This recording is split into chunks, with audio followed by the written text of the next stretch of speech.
You know, watching somebody do wiring is kind of like watching golf. Nobody really enjoys it. Kind of boring. But it has to be done. It takes time. Not really all that difficult. Payless does a pretty good job of giving you labels on all the wires and a pretty informative book to verbally tell you kind of what each wire does and where it goes and why it goes there. But still, wiring is not much fun to watch. It's even less fun to do.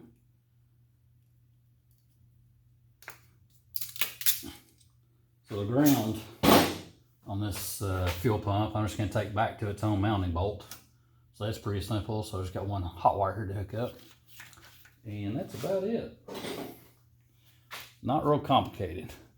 By the time you do this for every circuit in the vehicle, it's not a lot of fun. I get over it pretty quickly. The fun part of it.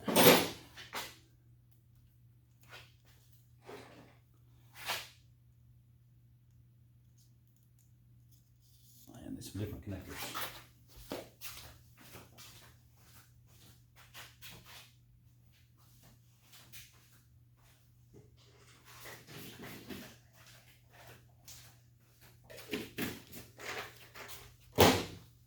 These connectors I like to use are crimp connectors with the heat shrink tubing over the outside of them. They do take a special crimp plier, but they do a really nice job.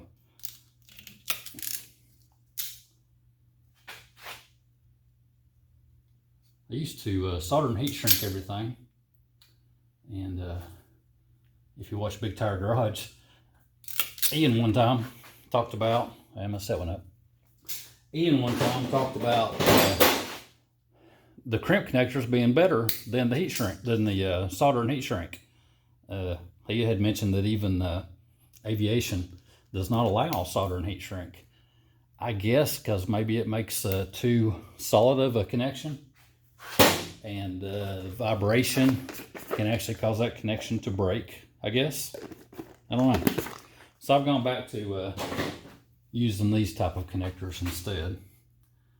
Even though, in my opinion, it doesn't look as nice. In a way, it is easier.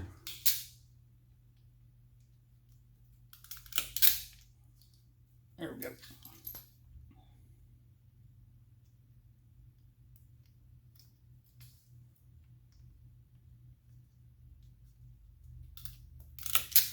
And then heat shrink with a heat gun, and that'll be done. Simple.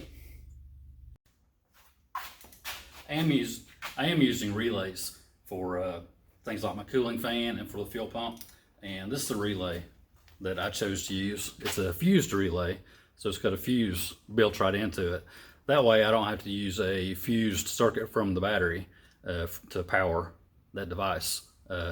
First time I've used these, but I like the idea.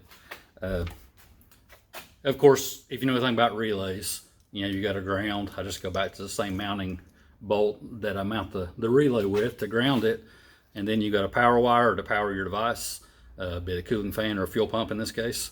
Let's see, white is the trigger wire, so it's just 12 volts. You know, basically when the key comes on, I want my fuel pump to come on or my cooling fan to come on. So that's just a 12 volt from the key, and then the blue goes to the device, so to the cooling fan or to the fuel pump. So it's as simple as that. Basically 3 wires, because I'm grounding right here at the relay itself, and you've got a protected circuit with a fuse. Very simple. I like it. Okay, now that the wiring is done in the engine compartment up front and out back, taillights, fuel tank sending unit, fuel pump, I think all the wiring is done underneath. Still got wiring to do inside the cab. Let me give you a little bit of an update of where we're at. On the brake system, I ended up, ignore this wire, this is for one of the oil pressure sensor. I ended up going back and taking out the proportioning valves and replaced them with these residual valves. These are 2 PSI residual valves. I went ahead and put one in all 3 circuits. The reason I did that is that 10-inch travel brake pedal They say the 2 psi residual valve will help limit the travel, because that's quite a long stroke with that 10-to-1 pedal. So the 2 psi is not enough to cause drag on disc brakes. Typically drum brakes will have something more like a 10 psi residual valve. So the 2 psi is there to help take out some of the travel, and it does seem to have helped a little bit. So it just should make the brake pedal feel a little bit better, and it kind of got rid of the proportioning valves that I really didn't need. Since then, I've hooked up throttle cable, had to make some brackets for throttle and springs and all that kind of stuff. So all that works now, just like it's supposed to. Went and fixed all my fuel lines to feed all 3 carburetors, and that worked out pretty well. All the wiring up front's pretty well done. It could be cleaner, but hey, I'm no professional. So I still like sending unit for water temperature and oil pressure sending unit. I think that's it, except for air conditioning compressor, which I don't have the AC system in anyway. I still need the evaporator, condenser, and all that stuff to go in it, so AC can wait. That's not a problem.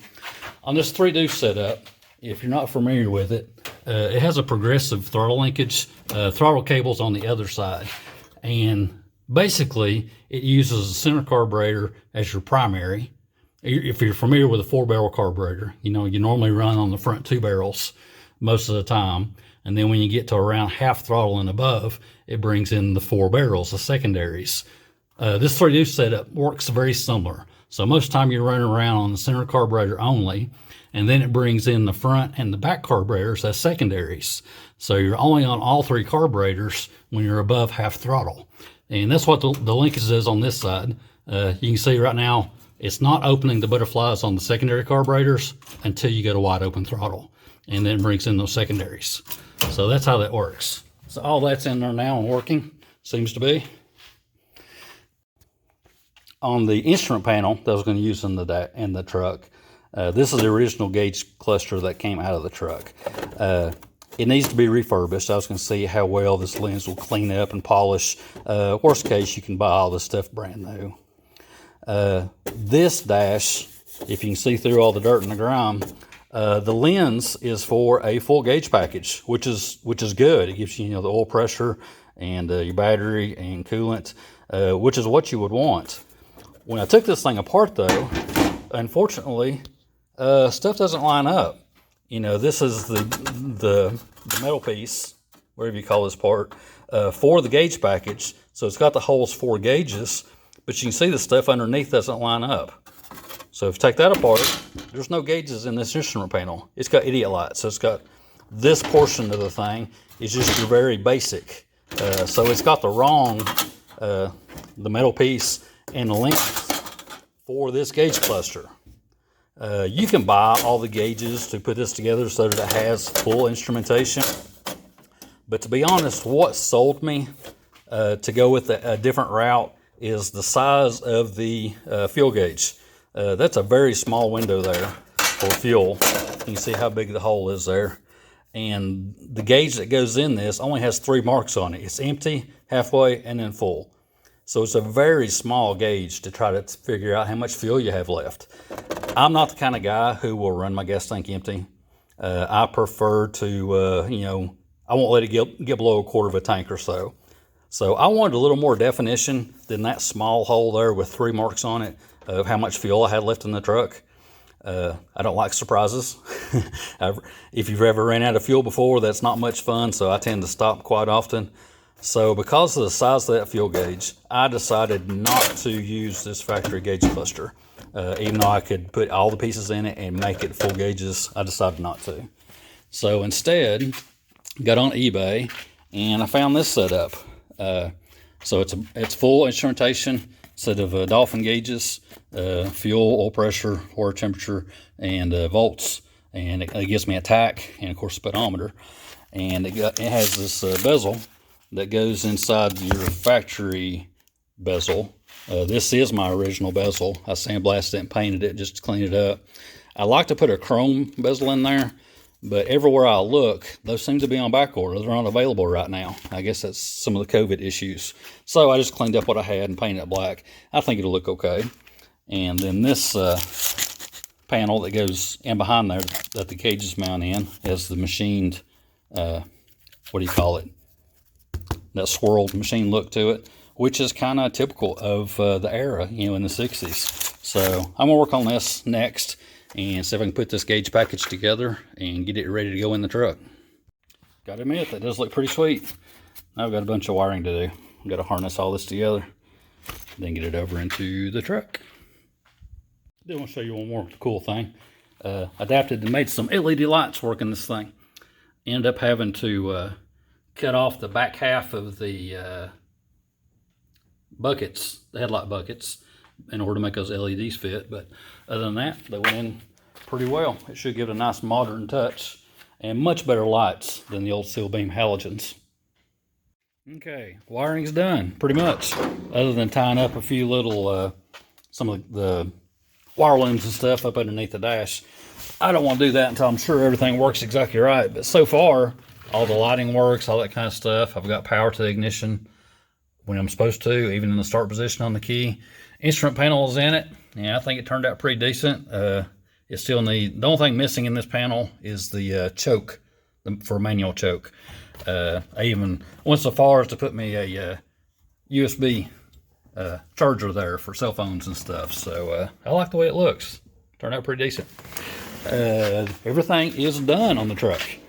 It's ready to start and see if she'll move in her own power. Turn the key to try to start it. Everything works. Fuel's running. Unfortunately, these carburetors, I built them, it's over 2 years ago, maybe longer than that. It's got the Speedway Motors 3-deuce setup in it that gives you new base plates and the progressive linkage and everything, so that it works like it should as a proper 3-deuce setup. So all 3 carburetors have been built, although it's been a few years. And it was flooding, all 3 carburetors. You can see fuel all in the intake and stuff there. All 3 carburetors were just boiling over the fuel. It's got a 7 PSI electric fuel pump in it, so that should be okay. Started checking it. I took the one end carburetor off of it there to check the float valve, and found the float valves are trashed. They were all stuck and grimy, and everything's corroded. The gaskets are trashed. These carburetors have never had fuel in them since I built them. It's just from old, just sitting around, you know. They've got green corrosion and stuff all over the brass parts. These carburetors are trashed. They need to be built again. Kind of frustrating. I was ready to start this truck today and see it move under its own power. To be quite honest, all 3 carburetors need to be built again. I've just about decided just to forget the 3-deuce setup, at least for the short term. Pull all this crap off and just put a 4-barrel on it with a normal HDI distributor like I'm used to. Get the sucker running and moving under its own power. Of course, the hole in the hood won't make any sense with a single 4-barrel, but hey, I think it's more important to get this thing running and moving under its own power for now. We'll see. Haven't decided for sure, but I think I have decided air pressures in my bags. Right now, that's got 60 PSI in the front bags. I think that clearance is about right for running down the road. I've only got 20 PSI in the rear airbags. Of course, there's 4 airbags back there. And to be honest, the back end of the truck doesn't weigh a whole lot. So I think that may be ride height. So 70 PSI in the front, 20 PSI in the rear. I did check camber on the front wheels, and they're cambered out quite a bit. This driver's side wheel is out 2.5 degrees. You know, it's supposed to be in like a 1/2 degree or something. So that will probably solve my clearance issues, doing the alignment on it. Just, you know, moving the camber in 3 degrees or so on that one side will make a huge difference on how well it clears that fender when it's aired out. Passenger side cleared a little bit better, and check on the camber, verified that. It's only out about 1.5 degrees positive camber rather than 1/2 degree negative. So it still needs to come in 2 degrees. 2 degrees one side, 3 degrees the other. That will probably solve my clearance issue. The little halos look pretty cool. I did learn one thing about these old trucks. It's still got an original headlight switch in it, although they're brand new. It's the original style for the 66. And in the park light position on the headlight switch, Park lights come on, halos come on, so I've got them wired to the park lights. But when you go to headlights, park lights go off. So I got to reading about it, trying to figure out what the heck is going on. Why are my park lights going off with the headlights on? That's the way a lot of the vehicles were prior to the early 70s when the safety board, whoever, decided that park lights need to stay on. You can jumper the wires behind the headlight switch in order to make them stay on all the time. So we may do that later. We'll see. Still a little bit of tidying up to do on some of the wiring, but it's all hooked up. So far, it all seems to work. It's got fuel in it now. And I'm looking forward to getting this thing running. So I got decided on the carburetor, and it should start right up. No big deal.